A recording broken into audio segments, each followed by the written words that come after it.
Welcome to NRK narrates. Andhra Pradesh మాజీ ముఖ్యమంత్రి, TDP అధినేత, ఆంధ్రప్రదేశ్ ప్రతిపక్ష నేత చంద్రబాబు నాయుడు గారు ఇటీవల కాలంలో మరొకసారి ఒక ఇంట్రెస్టింగ్ కామెంట్స్ చేశారు. ఈ మధ్య ఆయన ఎన్నికల సభలు ఆంధ్రప్రదేశ్లో నిర్వహిస్తున్నారు. అందులో భాగంగా ప్రభుత్వ పథకాలను అందించడానికి పిల్లలకు ఉంటే ఒక్కొక్కరికి 15,000 చొప్పున ఇస్తానని చెప్పి, ఎంతమంది ఉంటే అన్ని 15,000 ఇస్తాను, ఒకవేళ ముగ్గురు ఉంటే 45,000, ఇద్దరుంటే 30,000, ఇంకెంతమంది ఉంటే అంత అన్ని 15,000 కలిపి ఇస్తానని చెప్తూ ముందుకు వెళ్తున్నప్పుడు ఆయన చెప్పిన ఇంట్రెస్టింగ్ కామెంట్స్ ఏంటంటే, మీరు పిల్లల్ని కనండి, బాగా మీరు పిల్లల్ని కనండి, ఒకరితో ఇద్దరితో ఆపొద్దు, ముందుకు వెళ్ళి ఇంకా ఎక్కువ మందిని పిల్లల్ని కనండి, ఎంతమంది ఎక్కువ మంది ఉంటే అన్ని నేను డబ్బులు 15,000 రూపంలో ఇస్తాను అని ఒక ఇంట్రెస్టింగ్ కామెంట్ చేశారు. ఇప్పుడు దాని మీద చాలామంది ట్రోల్స్ చేస్తున్నారు. గతంలో చంద్రబాబు నాయుడు గారు ఉమ్మడి రాష్ట్ర ముఖ్యమంత్రిగా ఉన్నప్పుడు జనాభాను నియంత్రించాలి, భారతదేశం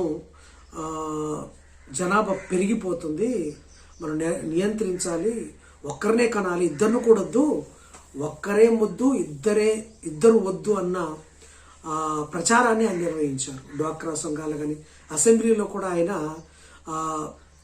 కండోమ్స్ను కూడా ప్రొజెక్ట్ చేసి కుటుంబ నియంత్రణ పాటించాలి, పిల్లలు ఎక్కువ కనొద్దు అన్నట్టుగా చంద్రబాబు నాయుడు గారు చెప్పారు. అంత మాత్రమే కాదు, మేనరిక వివాహాలు కూడా చేసుకోవద్దు అన్నట్టు. అంటే మేనరిక వివాహాలు చేసుకుంటారు కదా, వాళ్ళు చేసుకుంటే జెనెటిక్ ప్రాబ్లం వస్తుంది, పుట్టే పిల్లలు సరిగా పుట్టరు అని అతను ప్రోత్సహించారు చంద్రబాబు నాయుడు గారు. కానీ ఇప్పుడు అతను టర్న్ తీసుకున్నాడు, అతని విజనరీ మారిపోయింది, అతని విజన్ మారిపోయింది, అతని విజనరీ దృష్టి కూడా మారిపోయింది. ఇప్పుడేమో పిల్లల్ని కనమంటున్నాడు. ఇప్పుడు భారతదేశ జనాభా ప్రస్తుతం 143 కోట్లు. అంతకుముందు మొదటి స్థానంలో ఉన్న చైనాని ఇండియా దాటేసింది. ఇప్పుడు చంద్రబాబు నాయుడు గారు ఏమంటారంటే, కనేసేయండి, పిల్లలు కనేసేయండి, ఇంకా జనాభా పెంచండి అని చెప్తున్నారు. బాబు, నీ ప్రభుత్వ పథకాల కోసం పిల్లల్ని కనమంటే ఎట్లా? వారికి స్తోమత ఉండాలి కదా, పెంచే స్తోమత ఉండాలి కదా. నువ్వు 15,000 రూపాయలు ఇస్తే ఆ పిల్లవాడు చదువుకుంటాడు, సరే, మిగతా పరిస్థితులు ఏంటి? ఎట్లా ఎదుగుతారు? వాళ్ళ ఆర్థిక స్తోమత ఏంటి? ఇవన్నీ ఆలోచించకుండా పిల్లల్ని కనండి అంటారు. మీరు చెప్పే మాటల్లో మీకు క్లారిటీ ఉండదు. గతంలో వద్దు అన్నారు, పిల్లల్ని వద్దు అన్నారు, ఇప్పుడేమో కావాలి అంటున్నారు. అంటే దాని అర్థం ఏంటి? మీరు చేంజ్ అయిపోయారా? మీకు ఏమైంది అసలు? మీ మైండ్ సెట్ మారిపోయిందా? గతంలో మేనరికపు వివాహాలు వద్దన్నారు, మీ కుమారుడు లోకేష్ గారికి మేనరికపు వివాహమే చేశారు, బాలకృష్ణ గారి కూతుర్ని చేశారు.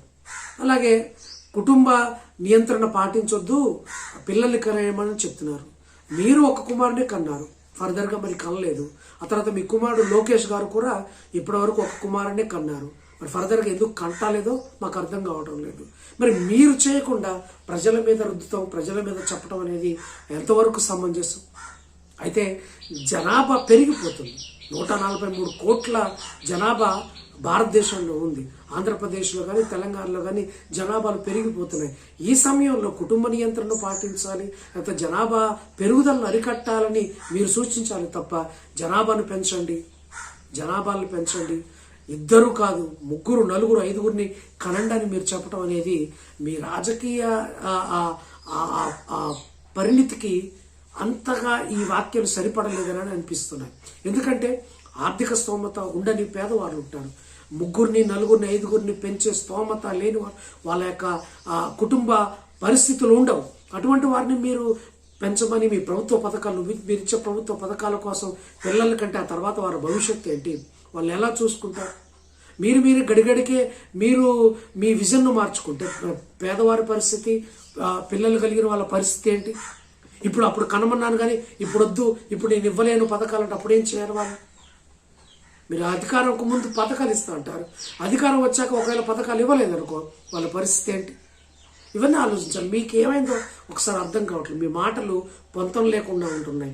గతంతో పోలిస్తే ఇప్పుడుకి మీ దాంట్లో క్లారిటీ మిస్ అవుతుంది. చంద్రబాబు నాయుడు గారు ఒకసారి ఆలోచించండి. ఏదేమైనా మీరు పరిణితి కలిగిన రాజకీయ నేత, ఉన్నది ఉన్నట్టుగా మాట్లాడతారు, కానీ భవిష్యత్తు గురించి మాట్లాడతారని తెలుసు. కానీ ఇలా పేదవారిని ఇరకాటంలో పెట్టి కన్నాక వారిని నట్టేట్లో ముంచే పని మీరు చేసే ప్రమాదం ఉంది. సో కాబట్టి మీరు ఇటువంటి సజెషన్స్ను మార్చుకుంటేనే మంచిదనేది నా అభిప్రాయం. Thank you very much. Thanks for watching.